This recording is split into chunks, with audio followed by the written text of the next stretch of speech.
So as I spoke to earlier, I plan on doing these suspension mods in phases, and phase 1 of that suspension mod arrived today. I have my front and rear sway bars. My intent is to get the rear sway bar installed this evening.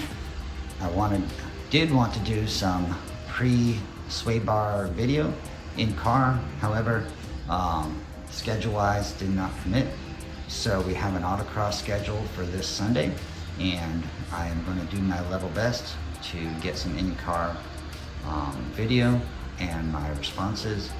Also,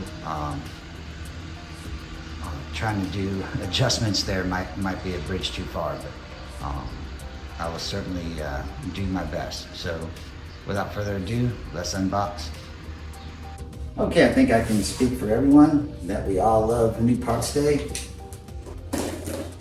I have purchased Tarett products before. My 2008 base Cayman. I did the rear sway bar myself. Of course, I'm trying these.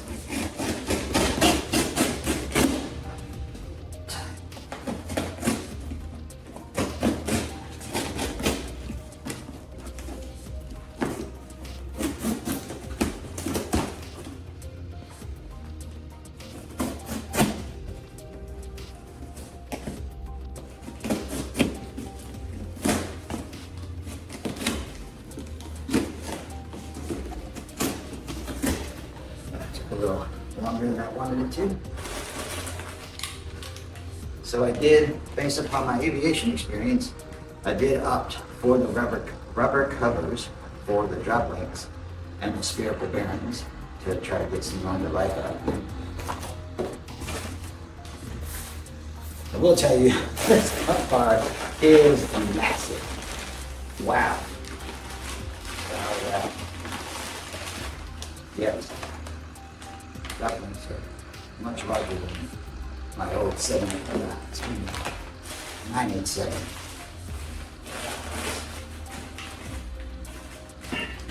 You got the little, these must be for the rear, the little tiny cover covers.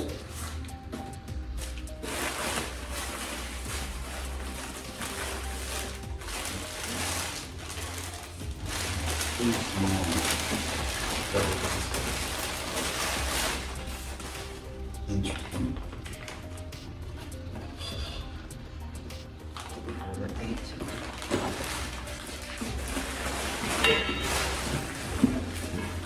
This 3-position front bar is completely massive to the one that's currently in there, and I cannot wait to show you guys the difference.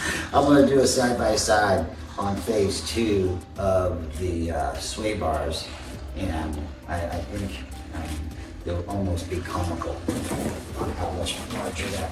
This is the GT3 OEM bar, and this is a 5-position GT bar here for the rear.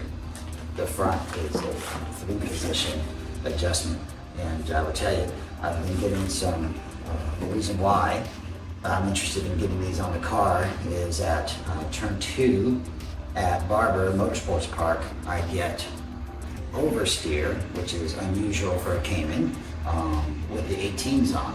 So I'm hoping to help dial that out with these bars, and that will be on Father's Day weekend at Barber Motorsports Park. I will have both of these bars installed. Again, phase 1 is just going to be the rear, the easiest one, most accessible, less expensive also, and probably the most popular one to do.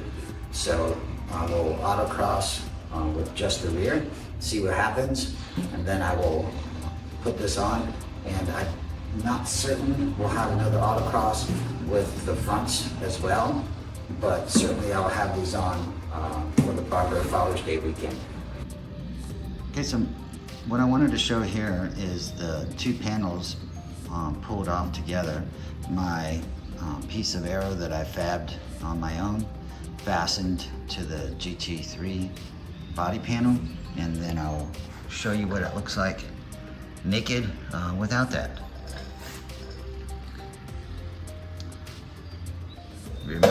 remember from what it looked like, that is wound and exposed right now versus what it looked like with this panel on.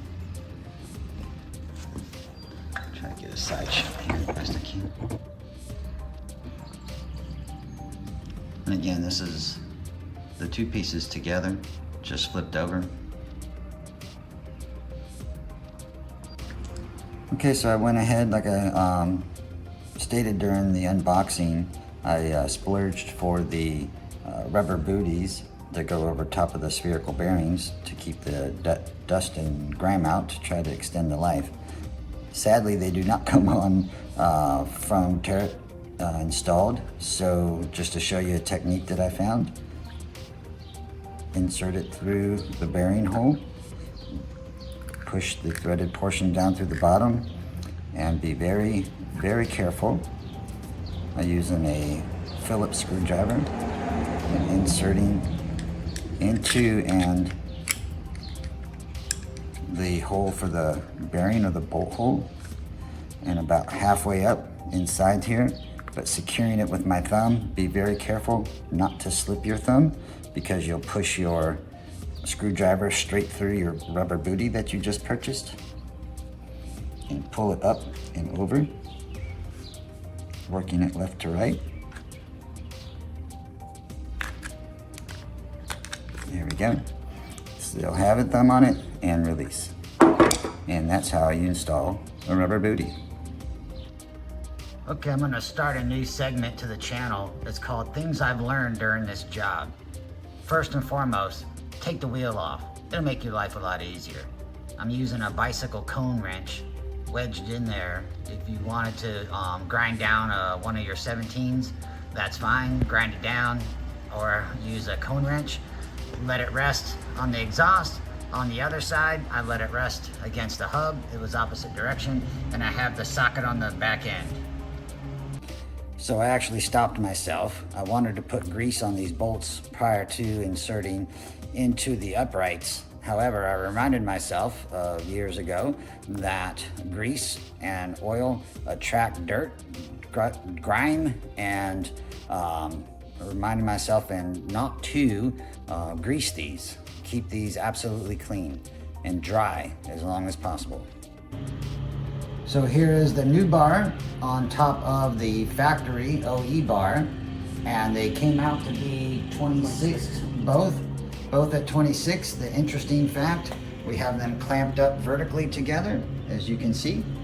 The old or OE bar is on the bottom, Tarett is on the top, and approximately bolt hole number 1, the stiffest, or 1.5, excuse me, 1.5 is the OE bolt hole, maybe 2, sorry, as I get vertical on it.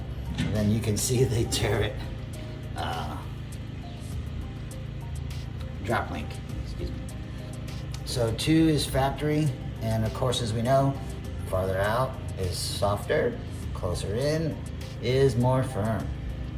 And we'll get this installed. So right now, again, the segment of what we learned is that the bolt, or excuse me, the nut on the upright, we'll call it a donkey's ass pain scale of about 1.5. Taking the wheel off, it's a half. Okay, so we ended up on torque was 63 on the nut on the forward side. We're going to do the bottom once we get the wheel suspended and take all the tension off. We're gonna do that at 37, and we did 42, oops, excuse me, we did 42 on these guys. 60 was way too much. So if I'm wrong, please correct me and I'll re-torque them. Okay, we're under the car now. We did tighten the top jam nut prior to putting the wheel back on, which made that job so much easier. And we have the bar mostly horizontal in the car. And the rod end, or excuse me, the lower is unattached to adjust and take out any preload vertically on that end link. And if you noticed, I've made some boxes to lower the car on to put some tension or some weight on suspension to try to take out all that preload. We've done the right side already, you can see over there. And now we're just going to connect the left side, and we'll adjust our end link here by turning this up and down so that we can put our bolt in the bottom hole without any tension. And we set up the right side in the middle on 3, and we shall do that on this side. And just to demonstrate how the bolt should go in, so we have our vertical adjustment here, and we'll get our bolt hole lined up. It's not going in, and there she goes. So you go in with no pressure, no tension on the bolt.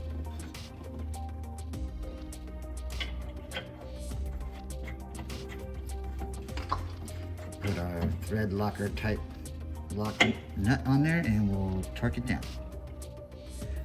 So in a sad bit of discovery, it appears the lower control arm brake ducting will not go back on due to interference with the new Tarett sway bar, but that's okay. We still have our factory cooling duct. We'll just have to dispense with our 2-piece Cool Daddy GT4 RS braking duct. All right, you ready? Yes, sir. All right. I don't have any telemetry yet. I'm just kind of starting out doing the video of it. All right. I think I'm ready. You ready? Yes, sir. All right. Number 1 on the sheet and number 1 in your heart. All right, when you're ready.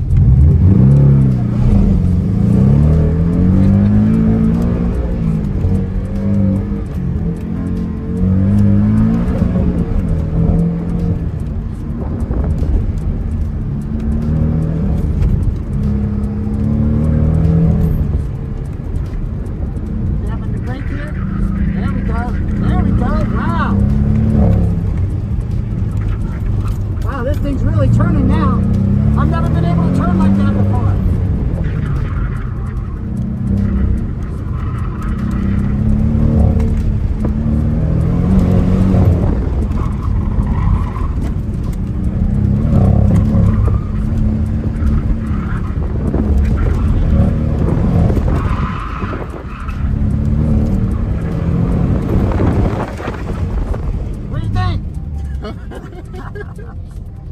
48.6, baby. Nice. Is that PB for the day?